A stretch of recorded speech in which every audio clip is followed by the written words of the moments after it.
तुम स्वामी मैं बाल बुद्धि, बरम करम भयो नासु। गरीबदास निज ब्रह्म तुम मोय हो गया दृढ़ विश्वास। तो पुण्यात्माओं, ये दूसरे गवाह उस कबीर भगवान के। तीसरे आदरणीय मुल्कदास साहिब जी। आदरणीय मुल्कदास साहिब जी को परमात्मा मिले। कहते हैं 100 छल छिद्र मैं करूं अपने जन के काज, और अरण्यक सपू जो मार जो मैं नरसिंह धर लूं साज। एक समय परमेश्वर कबीर जी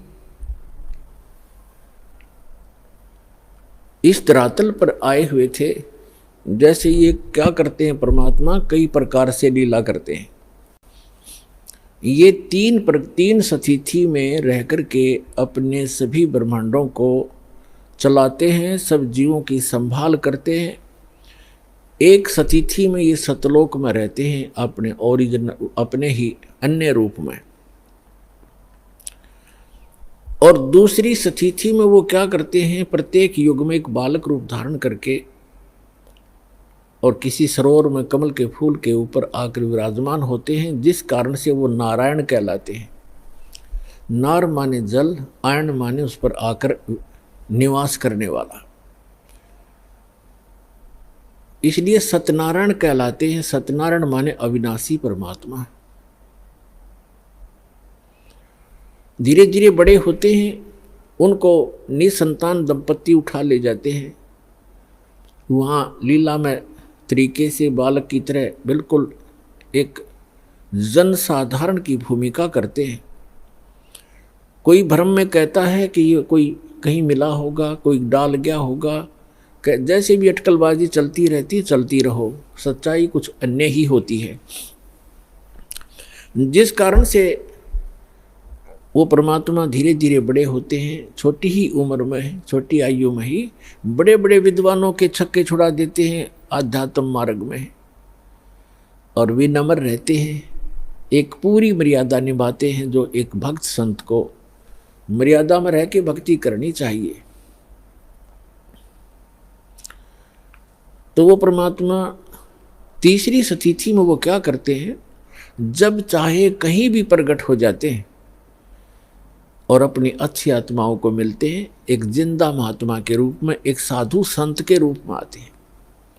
तो कलयुग में जिन भी महापुरुषों को वो तीसरी सतिथि में मिले हैं, उनमें से आदरणीय धर्मदास साहिब जी, आदरणीय मुल्कदास साहिब जी, आदरणीय नानक साहिब जी, आदरणीय दादू साहिब जी, आदरणीय गरीबदास साहिब जी, गांव छुड़ानी, जिला झज्जर वाले, आदरणीय घीसा दास जी, गांव खेखड़ा, जिला मेरठ, उत्तर प्रदेश वाले।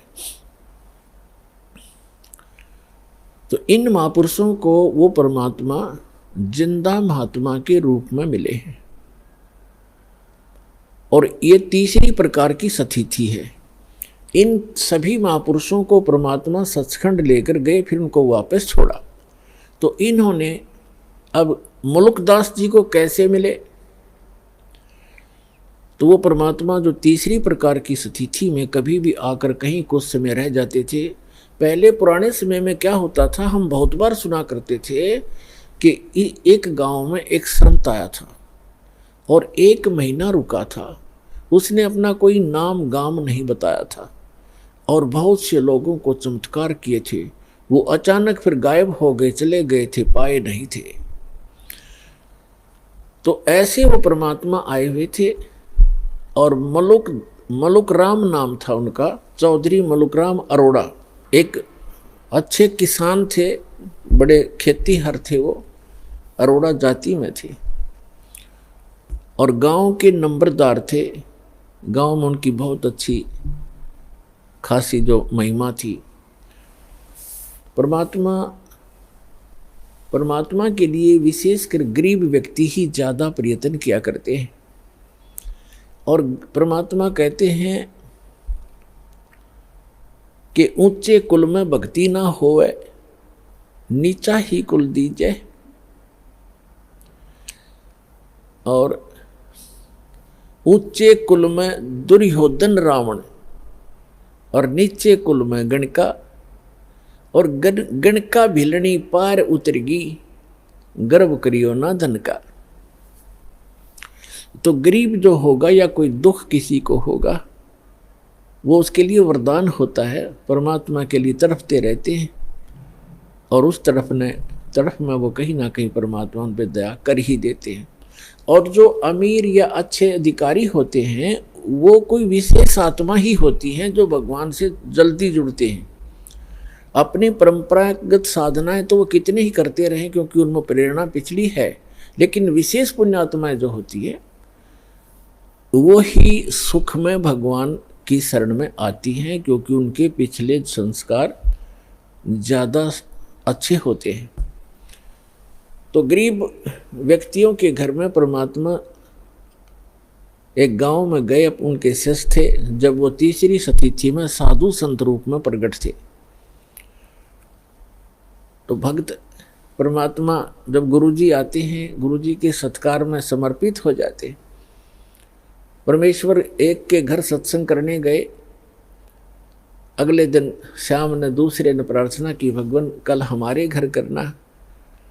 सत्संग भी करते थे, वहाँ उनका भोजन पाते थे। तो सब ने चेष्टा हुई, सबके अंदर प्रेरणा बनी कि हमारे घर भी गुरु जी आएं, हम भी सेवा करें अपने गुरुदेव की। ऐसे करते इस प्रकार परमात्मा ने पहले दिन एक के घर सत्संग किया, वहाँ भोजन प्राप्त किया। अगले दिन दूसरे तीसरे दिन तीसरे के। तो भक्त जब गुरुजी जाते हैं तो अच्छा भोजन बनाते हैं, अच्छा हलवा देसी घी का लगावें, वो डालें, उसके अंदर पानी महक जा पड़ोसियों तक। तो एक और परमात्मा के इस यथार्थ ज्ञान का विरोध शुरू से ही रहा है। गांव में विरोधी भी होते हैं, क्योंकि परमात्मा तो एक सत साधना बताने की चेष्टा करते हैं। उस समय भ्रमित समाज वो साधनाएं कर रहा होता है जो उनको कोई सुख नहीं दे सकता, और परमात्मा चाहते हैं कि सभी मेरे बच्चे सत्साधना करें और मेरे पास पहुंच जाएं वापस, इनको फिर से वहाँ सुखी कर दूं। तो हम काल के द्वारा भ्रमित अपने ही भगवान के विरोधी बन जाते हैं। कुछ एक पड़ोसियों ने जाकर के उस नंबरदार मुल्कराम चौधरी अरोड़ा जी से कहा, जी गांव में एक ठग आया हुआ है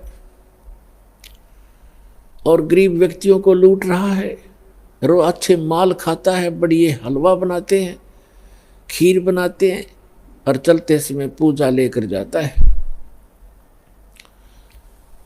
और ये करेगा बिगाड़। वहाँ रात को सत्संग करते हैं, बहन बेटियां भी जाती हैं, और कोई गड़बड़ होगी गांव में, आप देख लो, संभल जाओ, उसको निकाल दो यहाँ से।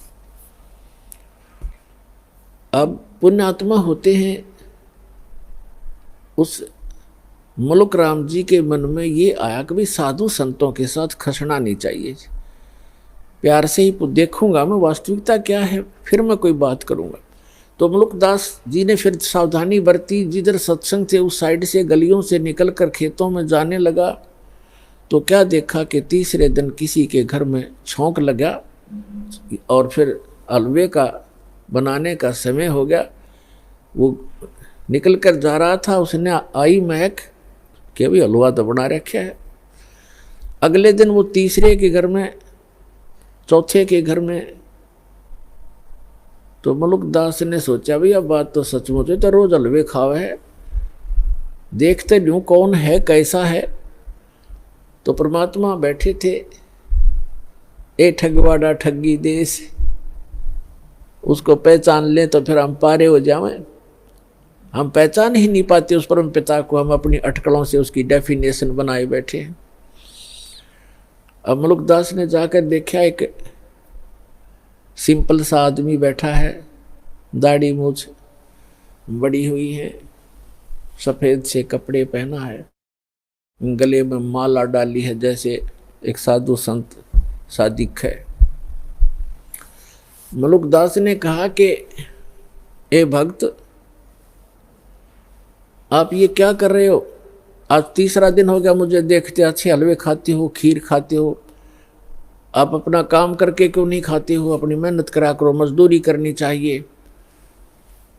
अब जैसा भी वो नेक आत्मा था, अपने हिसाब से उसने खूब औपचारिकता से बात तो कई सारी उल्टी पर कही औपचारिकता से। तब परमात्मा ने कहा, देखो भक्त, देखो चौधरी साहब, मुझे तो भगवान बगैर किए ही दे रहा है। खूब खीर खाता हूँ, हलवे खाता हूँ, परमात्मा के गुण गाता हूँ। यदि सभी लोग, सभी संसार भगवान की भक्ति करे जैसे मैं कर रहा हूँ, तो सभी को हलवे रोज ही मिल जाए। आप भी प्राप्त कर सकते हो खीर और हलवे। मुल्कदास को ये बात जची नहीं, क्योंकि हम तो उस घिसी पिटी दंत कथा पर आधारित है कि करके खाना चाहिए। करे बिना तो वो को नहीं, करके तो खाना चाहिए, पर भगवान का गुण भी गाना चाहिए। और थोड़े सेकंड में बरकत करनी दे दे भगवान फिर। लेकिन उस समय परमात्मा ने उसका वो चाबी लगानी थी। तो वो कहने लगा कि क्या तेरा भगवान मुझे खिला देगा बैठे को? परमात्मा बोले कि आप विश्वास करोगे तो अवश्य खिला देगा।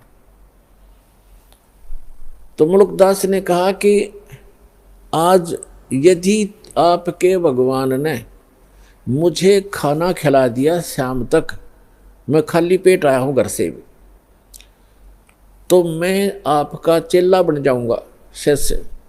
और यदि आपके भगवान ने आज शाम तक मुझे बगैर कुछ किए खाना नहीं खिलाया, तो तुझे मैं अपने खेतों में मजदूर बनाऊंगा। है मंजूर? कबीर साहब बोले, मंजूर है मुझे। ठीक है। अब चौधरी साहब चले गए। पहले बड़े वन होते थे, जंगल होते थे, गांव के खेतों से भी थोड़ी दूरी पर जंगल होते थे, चारों तरफ वन। अपने खेतों के दूसरी साइड में चले गए जहां पर कोई देखे नहीं, और जंगल में जाकर एक वृक्ष के ऊपर चढ़ गए, ऊपर जाकर बैठ गया। अब ठीक है, दोपहर के 10-11 बजे सी वहाँ गडरिए आगे, ये भेड़ बकरी चराने वाले, वो कुछ गाय भी साथ में रखते हैं, गौवें भी। उनका कोई त्यौहार था। उन्होंने अपने एक साथी से कहा कि आप यहाँ खीर बना लो। वहीं पर एक कुआं था छोटा सा, ये कुआं है यहाँ पर, इसमें से जल ले और यहाँ खीर बना लो इस वृक्ष के नीचे, उसी वृक्ष के नीचे जिस पे वो चौधरी साहब बैठे थे। और हम जा रहे हैं, पशुओं को चरा लेंगे, फिर हम आ जाएंगे 1-2 घंटे में, 12 बजे से। वो करने लगा ठीक है। उसने खीर चढ़ा दी और खीर बनने को हुई, बनी तैयार हुई। तो उसी समय उसने क्या देखा कि बहुत दूरी पर कुछ घोड़ों के ऊपर व्यक्ति डाकू आ रहे हैं। डाकू लोग घोड़ों पर चलते थे, उनको खूब पता था जंगल में पशु चराने वालों को कि ऐसी स्थिति में डाकू लोग आते हैं। वो व्यक्ति तो भाग गया, खीर बनती छोड़ गए अपने साथियों के पास, वो दूर चले गए और आगे को। अब वो आकर देखा, उन्होंने कुआं था वहीं पर। डाकुओं ने पानी पीना चाहा कि रुको पानी पिएंगे, कुआं है। वो पानी पीने के लिए नीचे उतरे, घोड़े वहां खड़े कर दिए। तो देखा, एक ने कहा जी ये तो खीर भी है, यहाँ पर कुछ बन रहा है। उखाड़ कर ढक्कन उठाकर देखा तो खीर बन रही है। तो डाकू कहने लगे भाई अपने उस्ताद से कि उस्ताद भूख लग रही है, लगा ला 2-2 हाथ। उनमें से एक कहने लगा जी ऐसा ना हो कोई इसमें कोई डाल गया हो हमें धोखा देने के लिए, पहले इसको टेस्ट कर लें, किसी पशु पक्षी को खिला लेते हैं। उनमें से तीसरे ने कहा कि बनाने वाला यहीं छुपा होगा, कहीं भाग कहाँ गया होगा, देखो हमसे डर से छुप गया। वो इधर उधर देखने लगे। एक ने ऊपर देखा कि ये बैठा ऊपर, उससे कहा भाई नीचे आ जा तू। वो कहने लगा ना आऊं, नीचे ना उतरूं मैं। क्यों नहीं आवा नीचे? नीचे आना तेरे मारेंगे गोली। 5 सेकंड में नीचे आ लिया। नीचे आया तो कहन उसके और ढक्कन के ऊपर खीर डाल दी अच्छी खूब, और कहा इसको खा। वो नौका कति नहीं खाऊं। अब मुल्कदास खावे नहीं, मना करे कि मेरी तो बात बिगड़ेगी आज। वो इसलिए नहीं खावा कि मैं झूठा पड़ूंगा और चेला बनना पड़ेगा। तो उनको पक्का यकीन हो गया डाकुओं के कि इसने जरूर कुछ ना कुछ मिला रखा है, इसलिए नहीं खाता। उसका 2 मारे दड़ाक। अच्छी मारी लात, अखा बैठ गए। उसने फटाफट किलो पक्की खा गया, भूख तो लगी रही थी। और खाने के बाद जब उसको काट बैठ आध घंटे, अगर मरेगा तो मर लेगा यूं। आध पौन घंटा इंतजार करके उसका कुछ नहीं हुआ। फिर उसने साची बताई, जी ऐसे ऐसे बात है, मैं तो इसलिए मना करूं था, मेरी एक शर्त लाग रही थी। तो बोले भाग जा, जाता रहे तो यहाँ से। वो चला गया। अब वो भाग लिया। अब उसने जिस समय वो कहा कि हम डाकू हैं, या तो खा लेना तेरा बकल तार देंगे, तो उसको ये पता लगा तो डाकू हैं, तो अंदर से प्रार्थना की है, गुरुजी मुझे बचा ले, मेरी जीवन रक्षा कर दे, मैं आपका चेला बनूंगा। एक तो जान बचाई और खीर खिलाई। अब वो सीधा पहुंचा गुरुदेव के पास, परमेश्वर के पास। वो तो जानी जान थे, सारी लीला वही करते हैं, सौ छलछीदर मैं करूं अपने जन के काज। अब जो ही मलुकदास चौधरी आया, परमात्मा बैठे आसन पर नीचे लगा रखा। परमात्मा ने पूछा, क्यों चौधरी साहब, भगवान ने करी कुछ सेवा तेरी? ने बोला, जी तेरा भगवान तो मर मर खीर खिलावा है। आपका परमात्मा तो मर मर खीर खिलाता है, और मेरी जान बचा दी दाता आपने ना। उनका केद लगे, 1 मिनट में कर दो काम मेरा। आपको मैंने याद किया, सारी कथा बताई। परमात्मा बोले, बेटा यह भी आपके ऊपर एक रहम किया है परमेश्वर ने, कि जिस कारण से आपको एक अनमोल रतन और मिलेगा। खीर तो खिलाई सो खिलाई, ये धन मिल गया। फिर उसको, क्योंकि विश्वास जल्दी नहीं होता, अब तो परमात्मा ने ऐसा ज्ञान दे दिया बच्चों, बालक बालक भी समझ सकते हैं, कबीर इज गॉड, ऐसे प्रमाण दास आपको दे देगा। तो इस समय के लिए वो प्रमाण बनाने थे परमात्मा ने, उन बच्चों को अपने को शरण में भी लेना था, उनका भी जन्म मरण का दीर्घ रोग मिटाना था। तो मुल्कदास जी को सचखंड लेकर गए, फिर उनको वापस छोड़ा।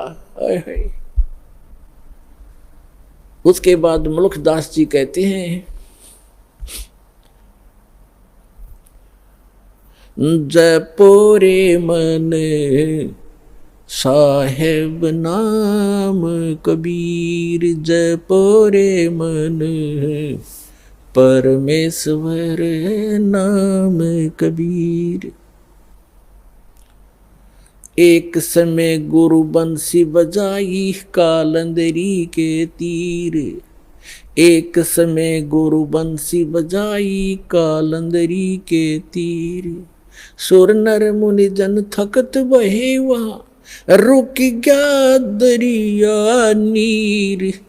जपो रे मन परमेश्वर नाम कबीर।